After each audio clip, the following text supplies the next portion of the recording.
Hi, everyone. Thanks for joining me today on the Divine Messages podcast. My name is Karina, and I am a psychic medium out of Calgary, Alberta. Today's episode is all about tapping into your own spiritual abilities. Before I do any episode, I always ask my spirit guides how I can be of service and what message they would like for me to convey. And I always try to do my best to listen to my intuition and channel what I'm supposed to. So when I sat back tonight and did this, I heard that they felt that it was important to do an episode that was all about learning how to use your own amazing spiritual abilities. We are all able to receive divine guidance. All it takes is trust and a desire to want to connect. Right now, at this time in the world, many people are waking up. They are being called into service as light workers to help guide others back to love. I can't tell you how many clients I have had over the last year and a half that have been guided to me to help them to open up to their own abilities. It's the reason that I love being a teacher so much. I teach all 4 levels of Reiki. I teach psychic development and mediumship. When I was younger, I would never in a million years ever thought that I would be doing this kind of work, let alone teaching it. But I've known for the last 8 years now that this is my true calling, my purpose, and what I was born to do. I have had some incredible mentors and teachers over the years, and I will be forever grateful to them. I wouldn't be where I am today had it not have been for their incredible guidance and teachings.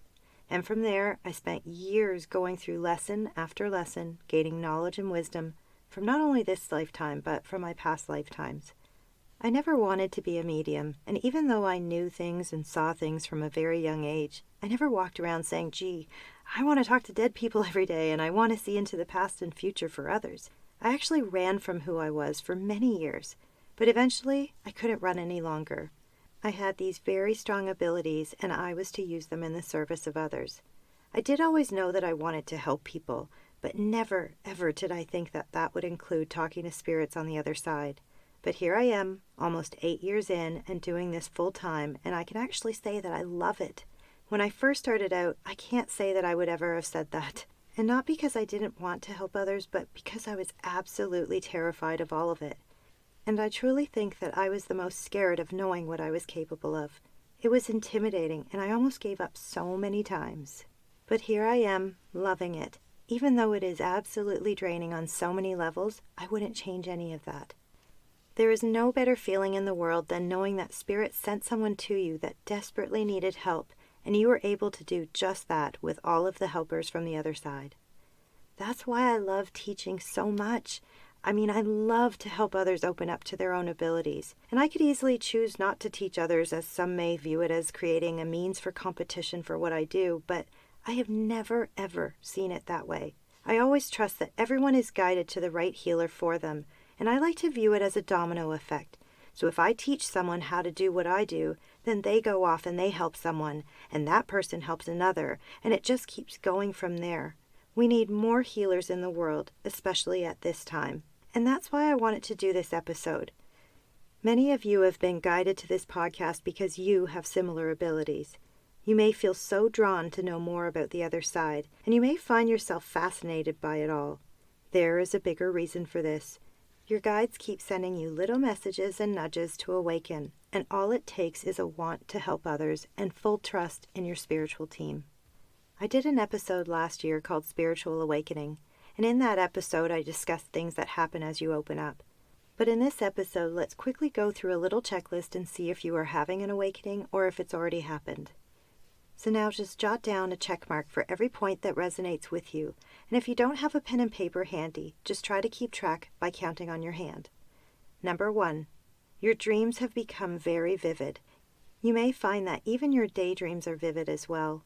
You start seeing mental pictures in your mind as if it were physically in front of you, almost like watching a movie. Number 2, you start to experience synchronicities and déjà vus.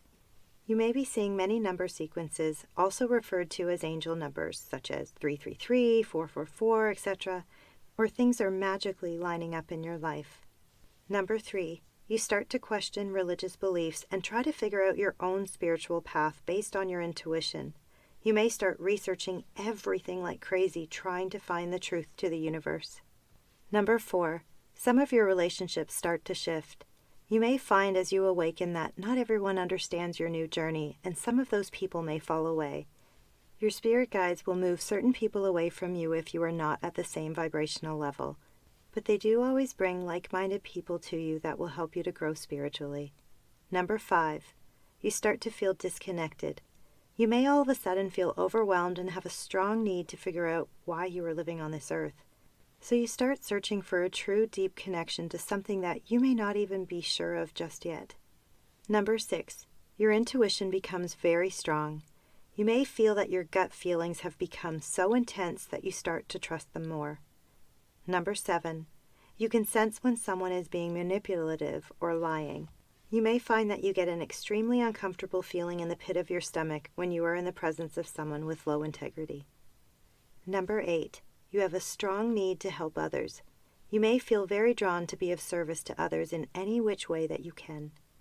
Number 9, you experience what is called the dark night of the soul. You may go through a period in your life that is extremely difficult and painful, such as a loved one's passing, a divorce, a resurfaced trauma, or more. Number 10, all of your senses are heightened. You may feel your physical and emotional senses are much stronger than ever before. You may literally be able to feel another's physical or emotional pain. These are just some of the major signs of a spiritual awakening. There are many, many more, but I wanted to do this little checklist to help you understand that you may be going through your own awakening, or it may have already happened and you are looking for direction to your next steps along the journey. So if you did resonate with any of these signs of the spiritual awakening, why not try to open up to your own abilities? I remember how much it helped me to take mediumship classes years ago. I knew that I could always see spirit and had a deep knowing of many things, but I never knew what to do with it all. So having that help changed everything. That's also one of the other reasons why I love teaching so much. I needed the help, but now I'm able to be the helper. So now I want to go through some really fun exercises that you can do that will help you to start opening up. The first thing that I like to say is the most important part about doing any kind of energy work is spiritual protection. Before any session that I do, I always shield my energy. And the reason for this is that it's just like here on earth. There are the good and the bad people. Well, it's the same on the other side in the spiritual realm. So when we call in protection, we stay safe and protected in the divine white light. The key to doing any of this kind of work is to trust. Trust in the universe, trust in your guides, and trust in what messages you receive. We all receive information differently, and if you've listened to previous episodes about psychics, I go into much more detail about the ways that we are able to receive, also known as the clairs. But I will give you a quick rundown now as well before we start anything. Clairvoyance is clear seeing. Clairsentience is clear feeling. Clairaudience is clear hearing. Claircognizance is clear knowing. Clairalience is clear smelling. Clairgustance is clear tasting. So many of us may see clearly, as in images, little movies, photographs, etc. Others may feel things, some may hear things from their angels or guides or spirits, while others will just clearly know things. So before you start practicing, you can do a good smudge, you can clear yourself or the room that you're going to be working out of, you can light a white candle to open up a nice vortex, you can hold any favorite crystals that you may have just to, get in the zone. But the most important part is that spiritual protection. So that's what we're going to do now. So all you have to do is call in your angels and spirit guides. Archangel Michael is wonderful to call in to shield you. You ask to be surrounded with a beautiful bubble of white light, and you imagine that that bubble is completely seamless and nothing can get into it. And then you ask to be surrounded in a beautiful pink bubble of light, and lastly a dark purple one, as this is for psychic protection. You can also ask to be surrounded by millions of angels as you begin to work, and just remember to thank them for being there today to help you. And the last thing is to ground your energy. In the summer, I like to walk barefoot in the grass to feel connected to the earth, but if it's too cold, I will just plant my feet to the ground in my house, and I imagine that I'm growing tiny, tiny tree roots out of the bottom of my feet. All the while, I'm imagining that I'm a very old tree and that I'm completely rooted to the earth. This simple exercise can help us to focus and be present in our physical bodies. And now we are ready to start practice. So one of the first practices you can do is try to find a partner to work with, like your best friend, your spouse, etc. Now if you can, go ahead and try to find 3 small items. I like to use a leaf from a plant with my students as the leaf vibrates very high, a crystal which also has a very strong vibration, and something that's plastic or man-made, such as a lighter. So you place them on a cutting board or a table, and you hold your non-dominant hand over each item to get a feel for each of their energies. And then you're going to close your eyes and have your partner rearrange the items in a different order.